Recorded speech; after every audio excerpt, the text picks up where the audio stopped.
Dizem, a montanha está constantemente a ser levantada pelos movimentos tectónicos. E apesar de eles estar a tirar material constantemente no topo, eles são muito altos porque estão a ser levantados constantemente. Pergunta, se é assim, porquê é que as camadas mais jovens estão lá no topo? Posso limpá-las, levantar a montanha e continuar a tê-las lá em cima? Não é possível. Portanto, isto é um pesadelo. Vejam outro pesadelo. Esta montanha não está a ter erosão no topo, está a ter erosão na parte de baixo. Não se vê muito bem, mas a montanha está apoiada em pilares. Vê-se ali um buraco. Deixem-me fazer um zoom. Toda a montanha está apoiada num conjunto de pilares. Não há aqui nenhum rio. Teve erosão no topo, teve erosão cá em baixo. Isto faz algum sentido? Não. A não ser que tenha havido água a fluir muito rapidamente, que tinha grande profundidade, mas tornou-se rapidamente pouco profunda. E, portanto, criou estes grandes vales e esta água a fluir muito rapidamente começou a escavar as montanhas e enquanto havia lama, e antes de tudo ter colapsado, a água parou. E aparece este tipo de estruturas. Eles vão dizer-vos que isto não é possível. Porque demora milhões de anos a formar rochas. Portanto, esta montanha não poderia estar ali no meio da lama durante milhões de anos sem colapsar. Vejam aqui uma garrafa. E aqui temos um pote de cerâmica. E vem de um naufrágio de um navio que ocorreu em 1852. E elas estão incrustadas em rocha sólida. Temos duas alternativas. Ou a garrafa tem milhões de anos, ou então é a rocha que não tem milhões de anos. Vocês escolhem. Vejam um sino também de um barco. Também está incrustado em rocha sólida. Mesma escolha. Este sino tem de ter milhões de anos de idade. Quem é que já esteve numa gruta? Vocês têm Fátima, que não está muito longe. Vejam uma estalagmite. Estalagmites, estas vêm do chão? Sim, sorry. Demoram milhões de anos a crescer. Bom, esta aqui cresceu em poucos meses. E esta gruta, que vocês veem aqui, é uma mina. E estão ali os mineiros. Foi abandonada em 1932. E todas estas estalactites ou foram formadas desde 1932, ou esta mina tem mesmo milhões e milhões de anos. Escolham. Aqui um pedaço de malaquite forma-se como as estalactites. Encontra-se no Zaire. É uma pedra semi-preciosa, tem bastante valor. E claro, demora milhões de anos a ser formada. Eu tenho um negociante de pedras preciosas, que é meu amigo. Ele compra e vende este tipo de pedras. E venderam algumas pedras aos Estados Unidos. Esta pedra aqui custa mais ou menos $26.000. Mas infelizmente, enquanto estava na viagem, ela quebrou-se.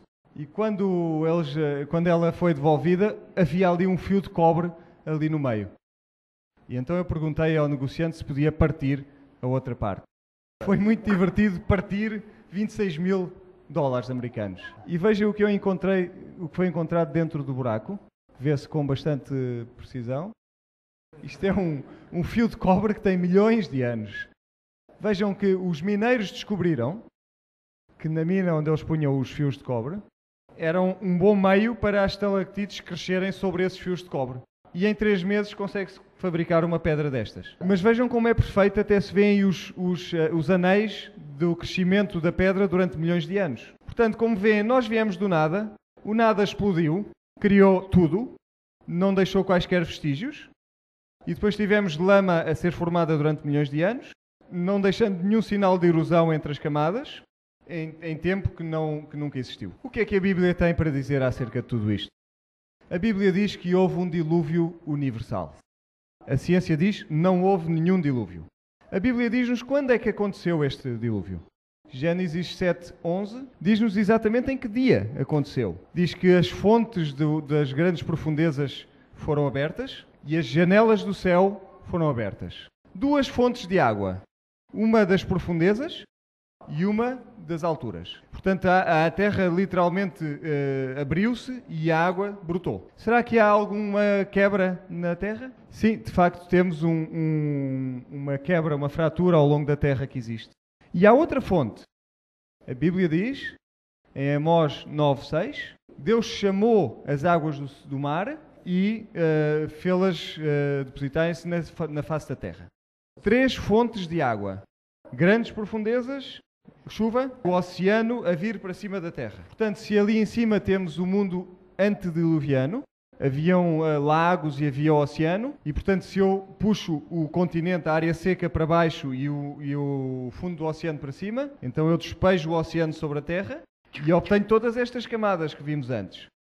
E agora tenho tudo coberto por água, e ao fim de um pouco de tempo eu volto a subir, a levantar os continentes e as montanhas, volto a baixar o fundo do oceano, tenho o oceano e tenho terra.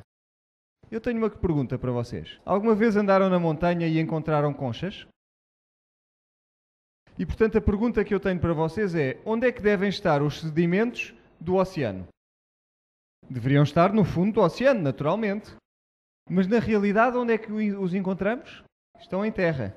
Não há sedimentos suficientes no oceano para justificar mais do que uns milhares de anos.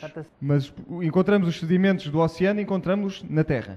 De acordo com a Bíblia, o dilúvio demorou 1 ano e 17 dias. Porque diz que Noé era já bastante avançado de idade quando entrou na arca. E também quando enviou, diz a idade dele quando entrou na arca, quando libertou os pássaros. E que idade é que ele tinha quando saiu da arca? 1 ano e 17 dias.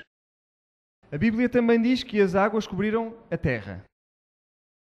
O Novo Testamento diz que veio o dilúvio e levou tudo o que havia. Certo? A ciência diz que as águas nunca cobriram toda a Terra. Vamos olhar para a coluna geológica. Quase no topo da coluna há uma camada que se chama o Cretáceo. É na era Mesozoica, a seguir ao período Jurássico. A chamada Idade ou Era dos Dinossauros. Ali está o Cretáceo. Por que tem este nome, Cretáceo? Por causa do gesso, uma espécie de gesso. Aqui vem esta espécie de giz nas arribas de Dover. E isto é o que está contido neste giz. É feito de esqueletos de pequeníssimos animais marinhos. Portanto, as águas têm de ter estado sobre toda a Terra. E houve estes redemoinhos. E houve criaturas unicelulares. E todas estas pequenas criaturas. E depois foram depositadas e formaram esta camada de giz, que pode ser formada apenas na água. Esta camada é universal. Existe em todos os continentes, no mesmo tipo de rochas. E o que é que nos diz isto? Diz-nos que, ao mesmo tempo, tudo teve de estar debaixo de água. O que é que isto faz à teoria da evolução?